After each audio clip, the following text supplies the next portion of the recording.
ನೀವು ಯಾವಾಗ ರೇಷನ್ ಕಾರ್ಡನ್ನು ಬಂದ್ ಮಾಡ್ತೀವಿ ಅಂತ ಹೇಳಿದ್ರು ಭಾರತ್ ರೈಸ್ ಎಲ್ಲ ಕಡೆಗೆ ಇವತ್ತು ಪ್ರತ್ಯಕ್ಷ ಆಗಿದೆ.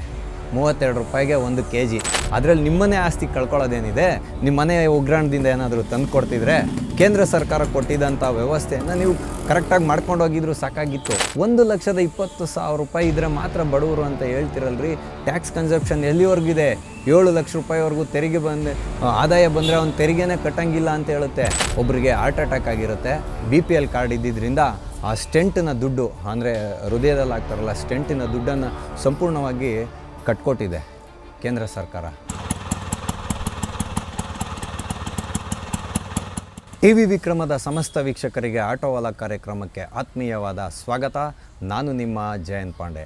ಸ್ನೇಹಿತರೆ, ಆಟೋವಾಲಾ ಕಾರ್ಯಕ್ರಮಕ್ಕೆ ನಾವಿಂದು ಆಯ್ದುಕೊಂಡಂತಹ ವಿಷಯ ಬಡವರ ಪರ ಸಿದ್ದರಾಮಯ್ಯನ ಸರ್ಕಾರ ಬಡವರ ಬುಡಕ್ಕೇನೆ ಕೊಡ್ಲಿಪೆಟ್ಟನ್ನು ಕೊಟ್ಟಿದೆ. ಏನಪ್ಪ ಇದು ವಿಷಯ ಅಂತ ಹೇಳಿದ್ರೆ, ನಾವು ಬಡವರ ಪರವಾಗಿ ನಿಲ್ತೀವಿ, ನೀವು ಹಸಿವಿನಿಂದ ಬಳಲಲು ಬಿಡುವುದಿಲ್ಲ, ನಿಮಗೆ ಎಲ್ಲ ವಿಧವಾದಂಥ ಉಚಿತ ಭಾಗ್ಯಗಳನ್ನು ನಿಮ್ಮ ಮನೆಯವರೆಗೂ ತಲುಪಿಸ್ತೀವಿ ಅಂತ ಹೇಳಿ ಗೆದ್ದು ಬೀಗಿದಂಥ ಕರ್ನಾಟಕ ರಾಜ್ಯ ಸರ್ಕಾರ ಇವತ್ತು ಬಡವರು ತಿನ್ನುವಂತಹ ಅನ್ನಕ್ಕೆ ಕೊಡ್ಲಿಪೆಟ್ಟನ್ನು ಕೊಟ್ಟಿದೆ. ಇವತ್ತು ಹೆಣ್ಣು ಮಕ್ಕಳು ತಾವು ಮಾಡುವಂಥ ಕೆಲಸ ಕಾರ್ಯಗಳನ್ನು ಬಿಟ್ಟು ಭಯಭೀತರಾಗಿ ನನಗೆ ಬರುವಂತಹ ಎಲ್ಲಿನ ಸರ್ಕಾರದ ಸವಲತ್ತುಗಳು ನಿಂತೋಗುತ್ತೋ, ಮುಂದಿನ ವೈದ್ಯಕೀಯ ಚಿಕಿತ್ಸೆಗೋಸ್ಕರ ನಾನು ಏನೇನು ಬಾಧೆಯನ್ನು ಕಷ್ಟ ಕಾರ್ಪಣ್ಯವನ್ನು ಎದುರಿಸಬೇಕೋ, ನನ್ನ ಮಕ್ಕಳಿಗೆ ಒಂದು ಶಿಕ್ಷಣ ವ್ಯವಸ್ಥೆಯಲ್ಲಿ ಸಿಗುವಂಥ ಅಲ್ಪ ಸ್ವಲ್ಪವಾದ ಒಂದು ರಿಯಾಯಿತಿಗೋಸ್ಕರ ಎಲ್ಲೆಲ್ಲಿ ಅಲಿಬೇಕೋ, ಮತ್ತು ಪಡಿತರ ಚೀಟಿಯನ್ನು ತಗೊಳೋಕ್ಕೆ ಏನೇನು ಹರಸಾಹಸ ಪಡಬೇಕು ಅನ್ನುವಂಥ ಒಂದು ಹೊಸ್ತಿಲಿಗೆ ಇವತ್ತು ಕರ್ನಾಟಕದ ಜನತೆಯನ್ನು ದೂಡಿದಂತಹ ಮಹಾನ್ ಕೀರ್ತಿ ಬಡವರ ಪರ ಅಂತ ಹೇಳ್ಕೊಳೋಂಥ ಸಿದ್ದರಾಮಯ್ಯ ಅವ್ರಿಗೆ ಸಲ್ಲಲೇಬೇಕು. ಆದರೆ ಇವತ್ತು ಟ್ವಿಟ್ಟರಲ್ಲಿ ಉತ್ತರನ ಪೌರುಷ ಒಲೆ ಮುಂದೆ ಅನ್ನುವಂಥ ರೀತಿಯಲ್ಲಿ ಒಂದು ಟ್ವೀಟನ್ನು ಮಾಡಿ ಕೈ ತೊಳ್ಕೊಳ್ತಾರಲ್ಲ, ಇವರನ್ನು ನಾವು ಹೆಂಗೆ ಮುಖ್ಯಮಂತ್ರಿ ಅಂತ ನಂಬೋದು? ಯಾಕೆ ಅಂತ ಹೇಳಿದ್ರೆ, ಸಿದ್ದರಾಮಯ್ಯನವರು ಎಲ್ಲೂ ಯಾವುದೇ ವಿಧವಾದಂಥ ತಪ್ಪನ್ನು ಮಾಡಿಲ್ಲ, ನಾನು ವೈಟ್ನರ್ ರಾಮಯ್ಯ ಅಂತ ಹೇಳ್ಕೊಂಡು ತಿರುಗಾಡ್ತಾರೆ.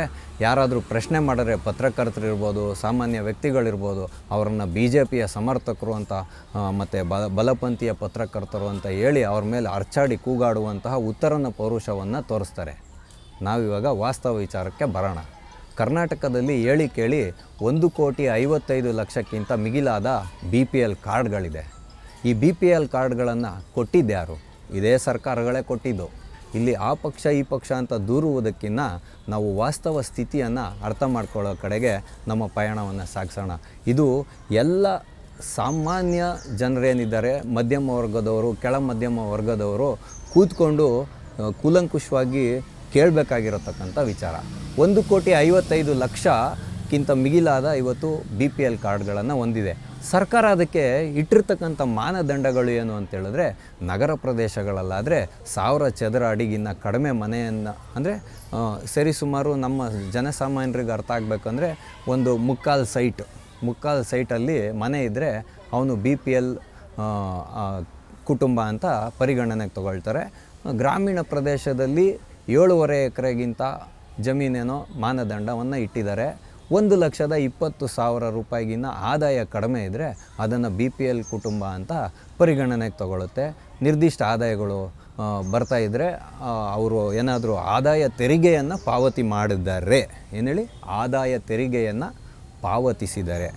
IT ರಿಟರ್ನ್ ಸಬ್ಮಿಟ್ ಮಾಡಬೇಕು ಅಂತ ಇಲ್ಲ, ಆದಾಯ ತೆರಿಗೆಯನ್ನು ಪಾವತಿ ಮಾಡಿದರೆ, ಅಂದರೆ ನಿಮ್ಮ ಖರ್ಚು ವೆಚ್ಚಗಳೆಲ್ಲ ಕಳೆದು ಹೋಗಿ ನಿಮ್ಮ ಆದಾಯ ಹೆಚ್ಚುವರಿಯಾಗಿ ಬಂದಾಗ ನೀವು ಸರ್ಕಾರಕ್ಕೆ ತೆರಿಗೆಯನ್ನು ಪಾವತಿ ಮಾಡಿದ್ರೆ ನಿಮ್ಮ ಕಾರ್ಡು ರದ್ದಾಗಿ ಅದು APL ಆಗುತ್ತೆ ಅಂತ. ಇದಕ್ಕೂ ಮುಂಚೆ ಇದೇ ಸಿದ್ದರಾಮಯ್ಯನವರು ಇನ್ನೊಂದು ಪ್ರಸಂಗವನ್ನು ನಿರ್ಮಾಣ ಮಾಡಿದರು. ಕರ್ನಾಟಕದಲ್ಲಿ APL ಕಾರ್ಡ್ಗಳಿವೆ, ಅದರಲ್ಲಿ ಯಾರೂ ರೇಷನ್ನೇ ತಗೊಳ್ತಾ ಇಲ್ಲ, ಹಾಗಾಗಿ ಅದು ಕಾಳದಂಧೆಗೆ ಒಂದು ಅವಕಾಶವನ್ನು ಮಾಡಿಕೊಟ್ಟಿದೆ. ಅಂದರೆ ಬ್ಲ್ಯಾಕ್ ಮಾರ್ಕೆಟ್, ಕಾಳದಂಧೆ ಅಂದರೆ ಅವಕಾಶ ಮಾಡಿಕೊಟ್ಟಿದೆ. ಅದಕ್ಕೆ ಯಾರ್ಯಾರು ರೇಷನನ್ನು ತಗೊಳ್ತಾ ಇದ್ದೀರಾ, ನೀವು ಸೆಲ್ಫ್ ಡಿಕ್ಲರೇಷನ್ ಮಾಡಿ, ಅಂದರೆ ಇದು ನನಗೆ ಒಂದು ಗುರುತಿನ ಚೀಟಿಯಾಗಿ ಉಪಯೋಗ ಮಾಡೋದಕ್ಕೋಸ್ಕರ ಪಡಿತರ ಚೀಟಿ ಬೇಕು, ಅಥವಾ ಪಡಿತರವನ್ನು ಪಡೆಯೋದಕ್ಕೋಸ್ಕರ ಬೇಕು ಅಂತ ಒಂದು ಪ್ರವಾಸನವನ್ನು ಮಾಡಿದ್ರು. ಆದರೆ ಅದು ಯಶಸ್ವಿ ಆಯಿತೋ ಇಲ್ಲೋ ನನಗೆ ಗೊತ್ತಿಲ್ಲ. ಅದಕ್ಕೆ ಇವಾಗ ಏನು ಮಾಡ್ತಾಯಿದ್ದಾರೆ ಅಂತೇಳಿದ್ರೆ, BPL ಕಾರ್ಡ್ಗಳನ್ನು ರದ್ದತಿ ಮಾಡ್ತಾಯಿದ್ದಾರೆ. 14 ಲಕ್ಷ BPL ಕಾರ್ಡ್ಗಳು ರದ್ದಾಗುವಂಥ ಹೊಸಲಲ್ಲಿ ಇವತ್ತು ಬಂದು ನಿಂತಿರ್ತಕ್ಕಂಥದ್ದು.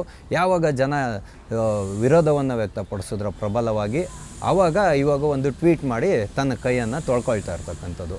ಆದರೆ ಇವತ್ತು ರದ್ದಾಗಿರೋದೆಲ್ಲನೂ ರಾತ್ರೋರಾತ್ರಿ ಹೇಗೆ ರದ್ದಾಯಿತೋ ಹಾಗೆ ಬೆಳಕರೆದು ಸೂರ್ಯೋದಯ ಆಗೋ ಅಷ್ಟರಲ್ಲಿ ಅವ್ರ BPL ಕಾರ್ಡ್ಗಳೆಲ್ಲ ಮರಳಿ ಕೊಟ್ಬಿಡುತ್ತಾ ಸರ್ಕಾರ? ಖಂಡಿತವಾಗೂ ನೀವು ಆ ರೀತಿಯಾಗಿ ಚಿಂತನೆ ಮಾಡಲಿಕ್ಕೆ ಹೋಗಬೇಡಿ. ಯಾವುದೇ ರೀತಿಯಾಗಿ ಆಗಲ್ಲ. ತಹಸೀಲ್ದಾರ್ಗೆ ಹೋಗಿ ನೀವು ಅರ್ಜಿಯನ್ನು ಕೊಟ್ಟು ಡಿಕ್ಲೇರ್ ಮಾಡಬೇಕು. ಈಗ ನಾವು ಒಂದು ವಿಚಾರಕ್ಕೆ ಬರೋಣ.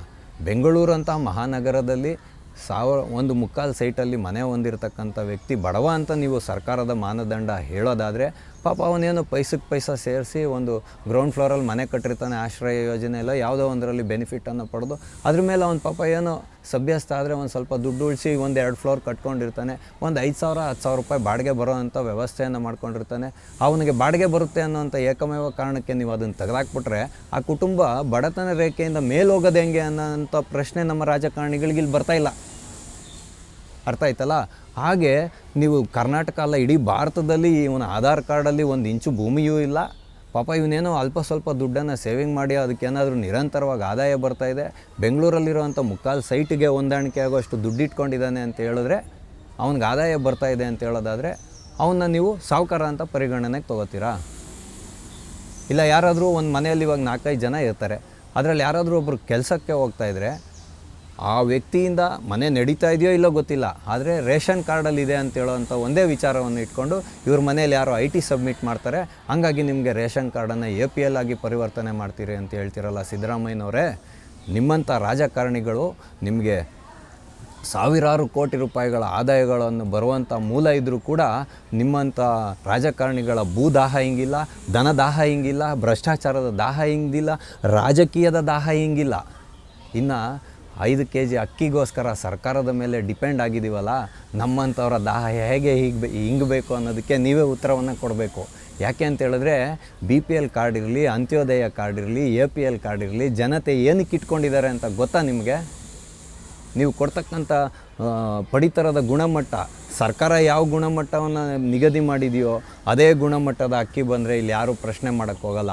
ಆದರೆ ನಿಮ್ಮ ಸರ್ಕಾರಿ ಅಧಿಕಾರಿಗಳಿರ್ತಾರಲ್ಲ, ಅವ್ರು ಆಡುವಂತಹ ಕೈ ಆಡಿಸ್ತಾರಲ್ಲ ನಿಮ್ಮ ಆಡಳಿತ ವ್ಯವಸ್ಥೆಯಲ್ಲಿ, ಅದು ಕೊನೆಗೆ ಯಾವ ರೀತಿಯಾಗಿ ಬರುತ್ತೆ ಅಂತ ಹೇಳಿದ್ರೆ, ಕೊಡುವಂಥ ರಾಗಿಯನ್ನು ಶುದ್ಧ ಮಾಡೋದಕ್ಕೋಸ್ಕರ 4 ಬಕೆಟ್ ನೀರು ಬೇಕಾಗುತ್ತೆ. ಅದನ್ನು ಕೂಡ ನಮ್ಮ ಹಳ್ಳಿ ಕಡೆಗೆ ಹೇಳ್ತಾರೆ, ಕೋಳಿ ತಿನ್ನೋಕ್ಕೂ ಯೋಗ್ಯ ಇಲ್ಲದೆ ಇರೋವಂಥ ಧೂಳು ಕಲ್ಲು ತುಂಬಿರೋವಂಥ ರಾಗಿಯನ್ನು ಕೊಡ್ತೀರಾ. ಅಕ್ಕಿ ಕೆಲವು ರೇಷನ್ ಅಂಗಡಿಗಳಲ್ಲಿ ಚೆನ್ನಾಗಿರೋದು ಬರುತ್ತೆ, ಕೆಲವು ಕಡೆ ಅದನ್ನು ಏನು ಗಮನವಿಟ್ಟು ನೋಡೋಕ್ಕಾಗಲ್ಲ. ಇಷ್ಟಕ್ಕೂ ನೀವು ಕೊಡ್ತಾ ಇರೋದೇನು? ನೀವು ಶಪಥ ಮಾಡಿದಂತೆ 10 kg ಅಕ್ಕಿಯನ್ನು ಕೊಡ್ತಾಯಿದ್ದೀರಾ. ನ್ಯಾಯ ರೀತಿಯಿಂದ ನೋಡೋದಾದರೆ BJPಯವ್ರು ಮುಗಿಸ್ಬಿಟ್ಟಿದ್ದಾರೆ, ಕೊಡ್ತಾ ಇಲ್ಲ. ಇದು ಯಾರ್ದು ಕನಸಲ್ಲ, ಅಟಲ್ ಬಿಹಾರಿ ವಾಜಪೇಯಿ ಅವರ ಕನಸು. ಯಾವಾಗ ಮೆಟ್ರಿಕ್ ಟನ್ಗಳಷ್ಟು ಗೋಧಿಯನ್ನು ಸಮುದ್ರಕ್ಕೆ ಎಸಿತಾಯ್ತೋ ಭಾರತ ಸರ್ಕಾರ, ಆವಾಗ ಅವರೊಂದು ಚಿಂತನೆಯನ್ನು ಮಾಡಿದ್ರು. ಸರ್ಕಾರ ತನ್ನ ಆಯವ್ಯಯದಿಂದ ಹೆಚ್ಚಿಗೆ ಬರ್ತಾ ಅಂತ ಅವಕ ಅಂದರೆ ಇವಾಗ ಉತ್ಪಾದನೆ ಏನಾಗುತ್ತೋ ಅದರಲ್ಲಿ ಹೆಚ್ಚುವರಿಯಾಗಿ ಕೊಂಡ್ಕೊಂಡಿಟ್ಟಿರ್ತಾರೆ. ಅದನ್ನು ಉಗ್ರಾಣಗಳಲ್ಲಿ ಕೊಳೆಯುವಂಥ ಸ್ಥಿತಿ ಬೇಡ, ಅದನ್ನು ಆಪತ್ಕಾಲಕ್ಕೆ ಅಂತ ಒಂದಿಷ್ಟು ಎತ್ತಿಟ್ಟು ಇನ್ನು ಉಳಿದಿದ್ದನ್ನು ಯಾರು ನಿಜವಾಗ್ಲೂ ಕಷ್ಟಪಡ್ತಾಯಿದ್ದಾರೆ ಅಂಥವ್ರಿಗೆ ಕೊಡಿ ಅಂತ ಹೇಳಿದ್ರು. ಅದರಲ್ಲಿ ನಿಮ್ಮನೇ ಆಸ್ತಿ ಕಳ್ಕೊಳ್ಳೋದೇನಿದೆ? ನಿಮ್ಮ ಮನೆ ಉಗ್ರಾಣದಿಂದ ಏನಾದರೂ ತಂದು ಕೊಡ್ತಿದ್ರೆ ಕೇಂದ್ರ ಸರ್ಕಾರ ಕೊಟ್ಟಿದ್ದಂಥ ವ್ಯವಸ್ಥೆಯನ್ನು ನೀವು ಕರೆಕ್ಟಾಗಿ ಮಾಡ್ಕೊಂಡು ಹೋಗಿದ್ರು ಸಾಕಾಗಿತ್ತು. ನೀವು 10 kg ಕೊಡ್ತೀನಿ ಅಂತ ಅಧಿಕಾರಕ್ಕೆ ಬರೋದಕ್ಕೋಸ್ಕರ ಹೇಳಿದ್ರಿ, ಆದರೆ ಆಮೇಲೆ ಬಂದ ಮೇಲೆ ಹೇಳಿದ್ರಿ 10 kg ಆಹಾರ ಧಾನ್ಯ ಕೊಡ್ತೀವಿ ಅಂತ ಹೇಳಿದ್ವಿ ಅಂದ್ರಿ. ಕೇಂದ್ರ ಸರ್ಕಾರ ಅಕ್ಕಿನೇ ಕೊಡಲಿಲ್ಲ ಅಂತ ಹೇಳಿದ್ರಿ.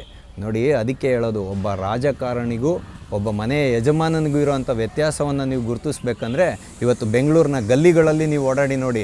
ನೀವು ಯಾವಾಗ ರೇಷನ್ ಕಾರ್ಡನ್ನು ಬಂದ್ ಮಾಡ್ತೀವಿ ಅಂತ ಹೇಳಿದ್ರು, ಭಾರತ್ ರೈಸ್ ಎಲ್ಲ ಕಡೆಗೆ ಇವತ್ತು ಪ್ರತ್ಯಕ್ಷ ಆಗಿದೆ. 32 ರೂಪಾಯಿಗೆ 1 kg. ಇದನ್ನೇ ನಿಮ್ಮ ಸರ್ಕಾರಕ್ಕೆ ಸಪ್ಲೈ ಕೊಡ್ತೀನಿ ಅಂತ ಹೇಳಿತ್ತು ನೆಫೆಡು. ಆದರೆ ನೀವು ನಿರಾಕರಿಸಿದ್ರಿ, ಅತಿ ಕೇವಲ ರಾಜಕೀಯ ವಿಷಯಕ್ಕೋಸ್ಕರ. ಆದರೆ ಇವತ್ತು ನಿಮ್ಮ ಸರ್ಕಾರದ ಶಿಕ್ಷಣ ಮಂತ್ರಿಗಳ ಧೋರಣೆ ಇರ್ಬೋದು, ನಿಮ್ಮ ಉಪಮುಖ್ಯಮಂತ್ರಿಗಳ ಧೋರಣೆ ಇರ್ಬೋದು, ನಿಮ್ಮ ಗೃಹ ಮಂತ್ರಿಗಳ ಧೋರಣೆ ಇರ್ಬೋದು, ಸರ್ಕಾರದ ವಿರುದ್ಧ ಯಾರಾದರೂ ಮಾತಾಡಿದ್ರೆ FIR ಅನ್ನೋ ಭೂತನ ಬಿಡ್ತೀರಾ ನೀವು. ಹಂಗಂದರೆ ನೀವೆಲ್ಲರೂ ಏನು ಪ್ರಶ್ನಾತೀತರಾಗಿದ್ದೀರಾ ಅನ್ನುವಂಥ ಪ್ರಶ್ನೆನ ನಿಮ್ಮ ಮುಂದೆ ಇಟ್ಕೊಳ್ಬೇಕು. ಇವಾಗ ಒಂದು ಬಡ ಕುಟುಂಬ ತನ್ನ ಪರಿಶ್ರಮದಿಂದ 1,20,000 ರೂಪಾಯಿ ಇದ್ದರೆ ಮಾತ್ರ ಬಡವರು ಅಂತ ಹೇಳ್ತಿರಲ್ರಿ. ಟ್ಯಾಕ್ಸ್ ಕನ್ಸಪ್ಷನ್ ಎಲ್ಲಿವರೆಗಿದೆ? 7 ಲಕ್ಷ ರೂಪಾಯಿವರೆಗೂ ತೆರಿಗೆ ಆದಾಯ ಬಂದರೆ ಅವ್ನು ತೆರಿಗೆನೇ ಕಟ್ಟಂಗಿಲ್ಲ ಅಂತ ಹೇಳುತ್ತೆ. ಇಷ್ಟಕ್ಕೂ IT ಸಬ್ಮಿಟ್ ಮಾಡಬೇಕಾಗಿರೋದು ಪ್ರತಿಯೊಬ್ಬ ನಾಗರಿಕನ ಕರ್ತವ್ಯ. ಆದರೆ ಆದಾಯಗಳಿರಲ್ಲ. ಒಂದು IT ಸಬ್ಮಿಟ್ ಮಾಡೋವಂಥ ವ್ಯಕ್ತಿಗೆ ಹೋಗಿ ಚಾರ್ಟರ್ಡ್ ಅಕೌಂಟಿಗೆ ದುಡ್ಡು ಕೊಡೋದಕ್ಕಾಗಲ್ಲ ಅಂತ ಎಷ್ಟೋ ಜನ ಕಾಂಪ್ಲಿಕೇಟೆಡ್ ಆಗಿರೋ ಟ್ಯಾಕ್ಸ್ ಸಿಸ್ಟಮ್ ಅಂದರೆ ತುಂಬ ಸಂಕೀರ್ಣ ಇದೆ. ಹಂಗಾಗಿ ಎಷ್ಟೋ ಜನ ಬಿಟ್ಟುಬಿಡ್ತಾರೆ. ನೀವು ಇವತ್ತು ಇಷ್ಟೆಲ್ಲ ನ್ಯಾಯ ಮಾತಾಡೋರು ಪ್ರತಿಯೊಂದು ಭೂಮಿಗೂ ಆಧಾರ್ ಕಾರ್ಡ್ ಲಿಂಕ್ ಆಗಬೇಕು ಅಂತ ಹೇಳಿದ್ರಲ್ಲ, ಎಷ್ಟು ಜನ ನಿಮ್ಮ ರಾಜಕೀಯ ಮಹಾಶಯರು ನಿಮ್ಮ ಭೂಮಿಗಳಿಗೆ ನಿಜವಾಗ್ಲೂ ನೀವು ಆಧಾರ್ ಕಾರ್ಡನ್ನು ಪ್ಯಾನ್ ಕಾರ್ಡನ್ನು ಲಿಂಕ್ ಮಾಡಿದ್ದೀರಾ ಅನ್ನೋದಕ್ಕೆ ಉತ್ತರವನ್ನು ಹೇಳಬೇಕು. ಇಷ್ಟಕ್ಕೂ ಇಲ್ಲಿ ಬಡವರು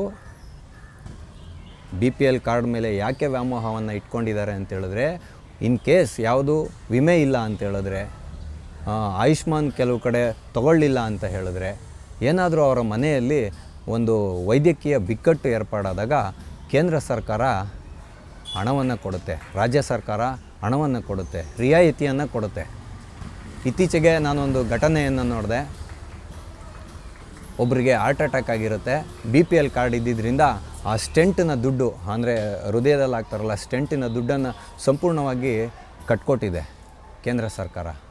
ಅದು ರಾಜ್ಯ ಸರ್ಕಾರದಿಂದ ಬಂತೋ ಕೇಂದ್ರ ಸರ್ಕಾರದಿಂದ ಬಂತೋ ಅನ್ನೋದು ಪ್ರಶ್ನೆ ಬೇಡ, ಆದರೆ ಆ ಪರಿವಾರ ಅಲ್ಲಿ ತನ್ನ ಅಸ್ತಿತ್ವವನ್ನು ಕಂಡುಕೊಳ್ಳುತ್ತೆ. ಆದರೆ ನೀವು ಅವನಿಗೆ BPL ಕಾರ್ಡ್ ತೆಗೆದಾಕ್ಬಿಟ್ರೆ ಆ ಬೆನಿಫಿಟ್ ಬರೋದಿಲ್ಲ. ಶಿಕ್ಷಣದಲ್ಲಿ ಹೋದಾಗಲೂ ಅಷ್ಟೇ, ಯಾವುದನ್ನು ಸಣ್ಣ ಪುಟ್ಟ ನರ್ಸಿಂಗ್ ಹೋಮ್ಗಳಲ್ಲಿ ಸಣ್ಣ ಪುಟ್ಟ ಕಾಯಿಲೆಗೆ ಅಡ್ಮಿಟ್ ಆದಾಗ ಒಂದು 10% 20% ಅವ್ರಿಗೆ ರಿಯಾಯಿತಿಯನ್ನು ಕೊಡ್ತಾರೆ. ಅಂಥದಕ್ಕೆ ಯಾಕೆ ಚಪ್ಪಡಿ ಕಲ್ಲು ಎಳಿತೀರಾ? ಒಂದು ಕುಟುಂಬ ಮುನ್ನೆಲೆಗೆ ಬಂದಾಗ ನಿಜವಾಗ್ಲೂ ಅವನು ಪ್ರಾಮಾಣಿಕವಾಗಿ ಬೆಳೆದು ಅವನು ಒಂದು ಸ್ಥಿತಿವಂತನಾದಾಗ ಅವನು ಸರ್ಕಾರಕ್ಕೆ ತೆರಿಗೆಯನ್ನು ಕಟ್ತಾನೆ. ರಾಜಕಾರಣಿಗಳ ಥರ ಸೂಟ್ಕೇಸ್ ತೊಗೊಂಡೋಗಿ ಮನೆ ಬಾತ್ರೂಮಲ್ಲಿ ಕಮೋಡಲ್ಲಿ ಮಚ್ಚಿಡೋದಿಲ್ಲ. ದಯವಿಟ್ಟು ನೀವು ಇದನ್ನು ಅರ್ಥ ಮಾಡ್ಕೊಬೇಕು. ಇದೆಲ್ಲದಕ್ಕೂ ಹೊರಗೆ ಹಚ್ಚಿ, ಇದು ನಾನು ಹೇಳಿದ್ದು ಸ್ಪಷ್ಟ ಚಿತ್ರಣ. ನಿಮಗೆ ನೀವು ಬೇರೆ ರಾಜ್ಯಗಳ ಅಂಕಿಅಂಶಗಳನ್ನ ಕೊಡ್ತಿರಲ್ಲ, ಮೈಯೆಲ್ಲ ಹತ್ಕೊಂಡು ಉರಿಯುತ್ತೆ. ತೆಲಂಗಾಣದಲ್ಲಿ 50% ಇದೆ BPL ಕಾರ್ಡು, ತಮಿಳ್ನಾಡಲ್ಲಿ ಇಷ್ಟಿದೆ ಅಂತ ಹೇಳೋದಲ್ಲ. ನಿಮ್ಮ ಸರ್ಕಾರ ಬೇರೆಯದೇ ರೀತಿಯ ಸರ್ಕಾರ ಅಂತ ಹೇಳ್ತಿರಲ್ಲ, ಬಡವರ ಪರ ಸರ್ಕಾರ. ನೀವು ಹಂಗೆ ಯೋಚನೆ ಮಾಡಬೇಕು. ಈ ಕರ್ನಾಟಕ ರಾಜ್ಯವನ್ನು ಅಷ್ಟೇ ಇವತ್ತವರೆಗೂ ಆಳಿದ್ದು ಕಾಂಗ್ರೆಸ್ ಪಕ್ಷನೇ ಹೆಚ್ಚಿನ ಅಂಶ. ನಿಮ್ಮ ಆಳ್ವಿಕೆ ಯಾವ ರೀತಿ ಇದೆ ಅಂತ ಹೇಳೋದಕ್ಕೊಂದು ಸ್ಪಷ್ಟ ಉದಾಹರಣೆ ಅಂತ ಹೇಳಿದ್ರೆ BPL ಕಾರ್ಡು. 1,55,00,000 BPL ಕಾರ್ಡ್ಗಳನ್ನು ಹೊಂದಿದ್ದಾರೆ ಅಂದರೆ ಈ ರಾಜ್ಯದಲ್ಲಿರ್ತಕ್ಕಂಥ ಸರಿಸುಮಾರು 70% ಜನ ಬಡವರಾಗೋದ್ರು ಅಂದರೆ ನಿಮ್ಮ ಆಡಳಿತ ವ್ಯವಸ್ಥೆ ಯಾವ ರೀತಿ ಇದೆ ಅನ್ನೋದನ್ನು ನೀವು ಪ್ರಶ್ನೆ ಮಾಡ್ಕೊಳ್ಬೇಕು ಇವತ್ತು. ಇದೆಲ್ಲ ಮುಖ್ಯ ವಿಷಯ ಅಲ್ಲ. ನಿಮಗೆ ಆಗಬೇಕಾಗಿರೋದು ಇವಾಗ ವಕ್ತಬೋರ್ಣ ಭೂತ ಆಚೆ ಬಂದು ಎದ್ದು ನರ್ತನ ಮಾಡ್ತಾಯಿದೆ ರಸ್ತೆಯಲ್ಲಿ. ನಿಮ್ಮ ಮೂಢ ಹಗರಣ ನಿಮ್ಮ ಕುತ್ತಿಗೆಗೆ ಕುಣುಕಾಗಿ ಕಾಡ್ತಾ ಇದೆ. ನಿಮ್ಮ ಜಮೀರನ್ನು ಬಿಟ್ಟಂಥ ಹೇಳಿಕೆಗಳು ಇವತ್ತು ನಿಮಗೆ ಮುಳ್ಳಾಗಿ ಚುಚ್ಚುತ್ತೆ. ಡಿಸೆಂಬರ್ 5ನೇ ತಾರೀಕು ಬೆಳಗಾವಿಯಲ್ಲಿ ನಡೆಯುವಂಥ ಚಳಿಗಾಲದ ಅಧಿವೇಶನದಲ್ಲಿ ವಿರೋಧ ಪಕ್ಷಗಳನ್ನು ಬಾಯಿ ಮುಚ್ಚೋದಕ್ಕೋಸ್ಕರ ಅವರ ಏಕಾಗ್ರತೆಯನ್ನು ಬೇರೆ ಕಡೆಗೆ ಡೈವರ್ಟ್ ಮಾಡಬೇಕು, ಅಂದರೆ ಬೇರೆ ಕಡೆಗೆ ಪರಿವರ್ತನೆ ಮಾಡಬೇಕು ಅಂತ ಹೇಳ್ಬಿಟ್ಟು ಇವತ್ತು ಕೆಲವು BPL ಕಾರ್ಡ್ಗಳನ್ನು ನೀವು ಇವತ್ತು ಕ್ಯಾನ್ಸಲ್ ಮಾಡಿದ್ದೀರಾ. BPL ಕಾರ್ಡ್ ಕ್ಯಾನ್ಸಲ್ ಆದರೆ ಕೇವಲ ಅಕ್ಕಿಗೆ ಕೊಡ್ತಾ ಇದ್ದೀರಲ್ಲ 640 ರೂಪಾಯಿ. ಅಂದರೆ ಇದನ್ನು ನಾನು ಒಂದು ವಿಭಕ್ತ ಕುಟುಂಬ 4 ಜನ ಇರ್ತಾರೆ ಅನ್ನೋಂಥ ಆ್ಯಾವ್ರೇಜಲ್ಲಿ ಲೆಕ್ಕ ಆಗಿರ್ತಕ್ಕಂಥದ್ದು. ಇವಾಗ ನೀವು 11 ಲಕ್ಷ 12 ಲಕ್ಷ ಕಾರ್ಡ್ ಅಂತಲೇ ಇಟ್ಕೊಳ್ಳೋಣ. ಇಷ್ಟನ್ನು ಕ್ಯಾನ್ಸಲ್ ಮಾಡಿಬಿಟ್ರೆ APL ಆಗಿ ಪರಿವರ್ತನೆ ಮಾಡಿಬಿಟ್ರೆ 2 ವಿಚಾರ ಉಂಟು. ರದ್ದಾಗ್ಬೋದು ಅಥವಾ APL ಆಗಿ ಪರಿವರ್ತನೆ ಆಗ್ಬೋದು. ಇದರಿಂದ ಸರ್ಕಾರಕ್ಕೆ 100 ಕೋಟಿ ರೂಪಾಯಿಗಳ ಹಣ ಉಳಿಯುತ್ತೆ ಪ್ರತಿ ತಿಂಗಳು. ಕೇಂದ್ರ ಸರ್ಕಾರ ಕೊಡ್ತಾ ಇರೋ ಅಕ್ಕಿಗೆ ಅದನ್ನು ಬಿಟ್ಟು ಇವ್ರು ಹಾಕ್ತಾರಲ್ಲ 640 ರೂಪಾಯಿ ಏನೋ ದುಡ್ಡು ಹಾಕ್ತಾರಲ್ಲ ಅಕ್ಕಿಗೆ, ಅದರಿಂದ 100 ಕೋಟಿ ರೂಪಾಯಿ ದುಡ್ಡು ಉಳಿಯುತ್ತೆ. ಯಾರಿಗೆ BPL ಕಾರ್ಡ್ ರದ್ದಾಗುತ್ತೋ ಅವ್ರಿಗೆ ಗೃಹಲಕ್ಷ್ಮಿ ಅಂತ 2,000 ರೂಪಾಯಿ ಬರ್ತಾ ಇದೆಯಲ್ಲ, ನೀವು ಹೇಳಿರೋದು ಕರೆಕ್ಟ್ ತಾನೇ. BPL ಕಾರ್ಡ್ ಮಹಿಳೆಗೆ, ಗೃಹಿಣಿಗೆ 2,000 ಕೊಡೋದು, ಅದೊಂದಷ್ಟು ಜನಕ್ಕೆ ಹೋಗುತ್ತೆ. ಅದರಿಂದ 200-300 ಕೋಟಿ ರೂಪಾಯಿ ದುಡ್ಡು ಉಳಿಯುತ್ತೆ. ಸಾರಾಸಗಟಾಗಿ ವರ್ಷದ ತಾನೇ ಸರ್ಕಾರ ಬಡ್ಜೆಟ್ ಮಾಡೋದು 5,000 ಕೋಟಿ ರೂಪಾಯಿ ದುಡ್ಡು ಉಳಿಯುತ್ತೆ. ಪ್ರತಿ ವರ್ಷ ನೀವು ಹಿಂಗೆ ಕ್ಯಾನ್ಸಲ್ ಮಾಡ್ಕೊಂಡೋದ್ರೆ ಇನ್ನೂ 3 ವರ್ಷಕ್ಕೆ ನಿಮ್ಗೆ ಎಷ್ಟು ದುಡ್ಡು ಉಳಿಯುತ್ತೆ?